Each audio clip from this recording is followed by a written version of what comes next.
Buenos días, buenas tardes o buenas noches, desde donde me escuches.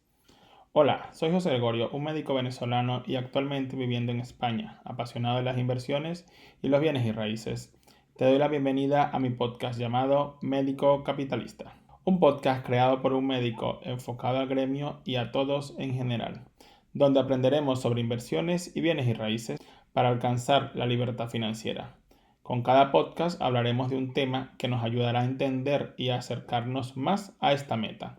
¿Te parece si empezamos con el capítulo de hoy, donde hablaremos de deducción de impuestos para autónomos? Debo recordarte que en este podcast hablamos de inversiones y ten en cuenta que los mercados y los países son individuales. También que toda inversión conlleva un aprendizaje y riesgo de perder dinero, pero la responsabilidad de manejar el dinero es exclusivamente de ustedes. Continuamos con el podcast número 6. Algunos compañeros médicos y no médicos, pero la mayoría pertenecientes al cuadrante del flujo del dinero de autoempleados o autónomos, me preguntan: Gregorio, ¿cómo hacemos para que Hacienda no me pulverice al final del año en la declaración de la renta? Dicen: el año pasado pagué 5.000 o 6.000 euros, aparte de lo que ya me habían quitado en IRPF mensual. Otros me dicen: tuve que pedir un préstamo personal para poder pagar a Hacienda. Por ser médicos autónomos pagamos altos impuestos. Algunos dicen que los médicos pagamos muchos impuestos porque ganamos mucho dinero. Entonces, ¿me quieres decir que debo trabajar hasta cierto punto para vivir por debajo de mis posibilidades? ¿Solo para no pagar impuestos? No estoy de acuerdo. Yo también pasé por esto, parecido hace unos años atrás, en mi primera declaración de la renta, hasta que aprendí más de educación financiera y de los cuadrantes de flujo del dinero. Por consiguiente, realicé un resumen de las principales formas de poder deducir impuestos legalmente para los autónomos o autoempleados. Por lo menos estos son los que principalmente yo utilizo. Entre ellos tenemos planes de pensiones. Es un producto financiero de ahorro orientado a la jubilación, en el cual el inversor efectúa aportaciones periódicas que le permiten disponer de un capital o una renta al momento de la jubilación, en caso de incapacidad o fallecimiento. Los planes de pensiones están sometidos a supervisión e inspección por parte de la Dirección General de Seguros y Fondos de Pensiones, el organismo dependiente del Ministerio de Economía. Este organismo es el encargado de controlar la solvencia y el correcto funcionamiento de las entidades financieras que comercializan planes de pensiones. Además, las entidades gestoras deben presentar anualmente al Ministerio de Economía y Hacienda las cuentas anuales y el informe de la auditoría. Estos productos cuentan con un depositario particular encargado de custodiar los valores mobiliarios y además los activos que tenga el fondo de pensiones y de vigilar la entidad gestora ante los gestores, participantes y beneficiarios. ¿Cuáles son las ventajas e inconvenientes de los planes de pensiones? La mayor ventaja es el ahorro fiscal. Las aportaciones a los planes de pensiones reducen la base imponible general del IRPF del titular. Al rescatar el plan de pensiones, el titular obtiene tanto el dinero depositado a lo largo de los años como la rentabilidad que éste haya podido generar con el interés compuesto. El plan de pensiones se basa en las aportaciones que el cliente realiza. Estas pueden ser periódicas o puntuales. No existe obligación y este puede suspenderse o reanudarse cuando lo desees. La aportación máxima para el 2021 es de 2.000 euros. Desde el día 1 de enero del 2021, antes era de un máximo de 8.000 euros hasta el 31 de diciembre del 2020. Las aportaciones a planes de pensiones en los que el titular sea el cónyuge si éste no obtiene rendimientos netos inferiores a 8.000 euros. El límite máximo será de 1.000 euros anuales. ¿Cuáles son las deducciones fiscales de las aportaciones al plan de pensión? Las cantidades aportadas anualmente al plan de pensiones pueden ser desgravadas en el IRPF, reduciendo la base imponible y ofreciendo, por tanto, un ahorro fiscal que dependerá del tipo marginal del contribuyente. Como médico, personalmente me parece muy factible. Por otro lado, cuando nos toque rescatar el plan de pensiones, el capital que se obtenga tributará en el IRPF, como rendimiento del trabajo o ingreso ordinario. Esto quiere decir que se sumará a la base imponible del año del rescate del plan de pensiones, independientemente de la contingencia que genere dicho rescate. Te preguntarás entonces, ¿de qué vale la pena estos planes de pensiones si al final tendré que pagarlos en el IRPF con los impuestos cuando los recupere? Lo resumo de esta forma. El dinero que ingresamos en los planes de pensiones es un dinero que Hacienda no se va a llevar. Así que hay que mirarlo como un ahorro, puesto que volverá, mientras que si se lo lleva Hacienda, este dinero jamás lo volverás a ver. Prefiero depositar 6.000 euros en el plan de pensiones que pagarlos a Hacienda. Los planes usan interés compuesto. Esto quiere decir que en 10 años o más ese dinero irá invirtiendo y reinvirtiendo, dando ganancias sin hacer tú absolutamente nada. Te preguntarás, ¿qué rentabilidades me pueden ofrecer los planes de pensiones? Está desde un 2% hasta un 15% anual. Que si miras alrededor, ningún banco te dará esto por tus ahorros. La magia del interés compuesto, como dicen Warren Buffett, la bola de nieve. Así, cuando recuperes tu plan de pensiones, tendrás todo lo aportado más una rentabilidad. Por eso es mejor tener un plan de pensiones que una cuenta de ahorro con un interés anual entre el 1 y un máximo del 2%. Inversiones del plan de pensiones. Con las aportaciones que el cliente va realizando, los gestores van realizando una serie de inversiones con el fin de buscar la mayor rentabilidad. Las inversiones más frecuentes en los planes de pensiones son plan de renta fija, planes de renta variable, planes de renta mixta y planes garantizados. En resumen, ellos invierten en la bolsa a nivel mundial. Existen dos tipos de planes. Gestión pasiva se refiere a un robo-advisor que tiene menos costes, incluso menos del 1% de gestión. Y tenemos los planes de gestión activa, que se refieren a fondos bancarios o mutuas que tienen más costos en vista a tener un personal administrativo, con un rango entre el 1.5 y el 3.5% de gestión. Yo personalmente solo invierto en fondos o planes de pensiones de gestión pasiva, puesto que no tienen personal, sino robots que replican la bolsa de valores y son más económicos. Hay muchos actualmente en España, entre ellos Indexa Capital, Finicens, FinanceBen, MyInvestor, entre otros. Yo he invertido en Indexa y en Finicens. Rescate del plan de pensiones. Una vez que el inversor haya accedido a la jubilación, el cliente podrá rescatar su plan de pensiones, es decir, las aportaciones que haya realizado más la rentabilidad acumulada. Contingencias para poder retirar el plan de pensiones en España. Acreditar 3 requisitos. Estar en situación de desempleo. Estar inscrito como demandante de empleo. Haber agotado prestaciones contributivas o no tener derecho a estas.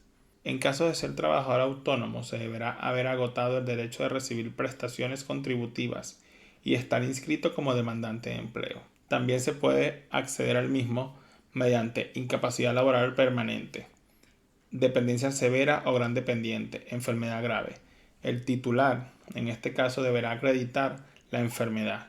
En el supuesto también se contempla que las enfermedades sea padecida por el cónyuge, ascendientes o descendientes del primer grado. Fallecimientos. En este caso serán sus beneficiarios quienes reciban el capital acumulado y si no, sus propios herederos. Ejecución hipotecaria. Hasta mayo del 2017 se podría rescatar el capital acumulado en el plan de pensiones para pagar el préstamo hipotecario, si el titular estaba en ejecución hipotecaria. Tras un periodo de 10 años. Desde enero del 2025 se podrá rescatar aquellas aportaciones con una antigüedad mínima de 10 años. Rescate del plan de pensiones. ¿Cómo debemos rescatar? Se puede rescatar de varias formas. Rescate en forma de capital.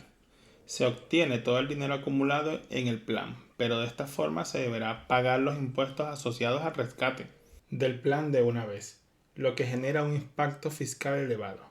Rescate en forma de renta. Se obtiene una cantidad periódica de dinero que depende del tiempo que se haya acordado para rescatar el plan y el tipo de renta por la que hayas optado. Renta asegurada.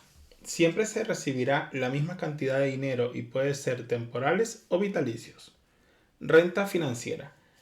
La cantidad de dinero recibida dependerá de la rentabilidad de las inversiones hechas y se mantendrá mientras dure el saldo existente en la cuenta. Rescate mixto. Primero se obtiene una cantidad estipulada de dinero para posteriormente recibir una renta periódica que puede ser asegurada o financiera. Mi consejo sería retirarlo como renta vitalicia, para asociarla a su sueldo o pensión pública, para no incurrir en aumento de la base imponible del IRPF. Ejemplo, si su pensión es de 1.000 euros, más 500 euros que recibirá el plan de pensiones serían 1.500 euros mensuales. Tu base imponible sería del 24% por una renta de 18.000 euros al año. En cambio, si solicitas 1.000 euros del plan de pensiones mensuales, tu base imponible sería del 30% por una renta de 24.000 euros al año. Si solicitas tu plan de pensiones de una sola vez, tributarás por la cantidad completa a tu base imponible. Si tenías 65.000 euros, tu base imponible a tributar sería del 47%. La idea del plan de pensiones es poder disminuir tu base imponible mientras tienes ingresos elevados en tu vida laboral. Pero en los últimos años el gobierno ha reducido las posibilidades de poder desgravarnos desde 8.000 euros en el año 2020 a los 2.000 euros en el año 2021, para llegar al año 2022 que posiblemente bajará a 1.000 euros al año, mientras subieron los tramos del IRPF de los trabajadores y los autónomos.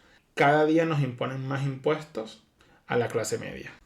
Disculpe la interrupción, solo es para decirte que si te ha gustado mi podcast o el tema de hoy, seguiré aquí para hablar de diferentes temas que nos acerquen a la libertad financiera. Para seguir aprendiendo puedes dejarme una reseña o un comentario y también suscribirte, así la plataforma te avisará cada vez que publique un capítulo nuevo. Continuamos.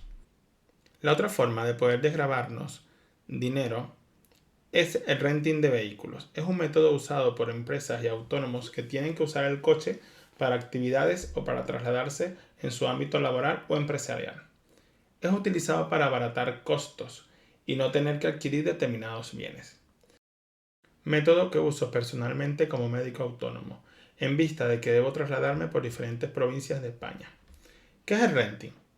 El renting es el alquiler de bienes muebles de una duración superior a 1 año, pero inferior a 5 años. El más usado es el renting de vehículos, que consiste que a cambio de una cuota mensual o semestral, el arrendador autónomo o empresa disfrute del coche y además se olvida del costo de mantenimiento y seguros. Solo tienes que llenar el tanque y conducir.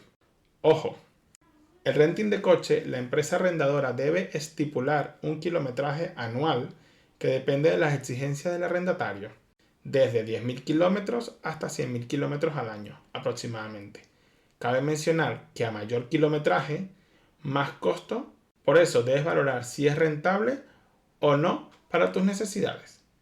Una vez culminado el contrato, la empresa recupera el renting sin ninguna otra responsabilidad adicional por parte del autónomo o de la empresa. La tributación del renting para los autónomos, en el caso de los trabajadores por cuenta propia, muchos compañeros me han preguntado esto y la respuesta es sí, podemos incluir el renting como gasto deducible del IRPF.